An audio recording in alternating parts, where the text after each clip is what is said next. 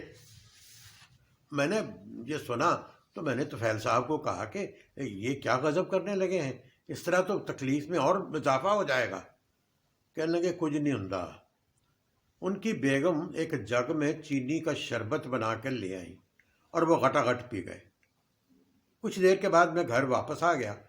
اگلی صبح میں اس خیال سے ان کے ہاں گیا کہ اس بد پرہیزی کے بعد تو وہ اب تک زندہ نہیں ہوں گے، لیکن جب میں وہاں پہنچا تو طفیل صاحب بالکل صحت مند بیٹھے ہوئے تھے۔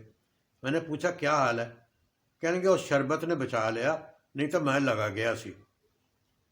طفیل صاحب کھانے کا بڑا اعلیٰ ذوق رکھتے تھے۔ ان کے ہاں کھانا پکتا بھی بہت مزے کا تھا اور کھلا کے خوش بھی ہوتے تھے۔ جن دنوں وہ لاہور میں مقیم تھے انہوں نے اشفاق احمد صاحب، رضی ترمذی صاحب اور مجھے اپنے گھر کھانے پہ بلایا۔ سری پائے پکے ہوئے تھے، ایسے لذیذ کہ آج تک ویسے نہیں کھائے۔ طفیل صاحب کو یہ اعزاز بھی حاصل تھا کہ انہوں نے پاکستان ٹیلی ویژن کے پہلے دن کے پروگرام میں شرکت کی تھی۔ اکسی مفتی صاحب کے پروگرام لوگ تماشا میں انہوں نے بہت سے گلوکاروں کو متعارف کروایا، جن میں ناہید اختر بھی شامل ہیں۔ طفیل صاحب کے ساتھ گزرے دنوں کی بہت سی باتیں یاد آ رہی ہیں اور جب تک میں زندہ ہوں یاد آتی رہیں گی۔ اللہ تعالیٰ ان کے درجات بلند فرمائے، آمین۔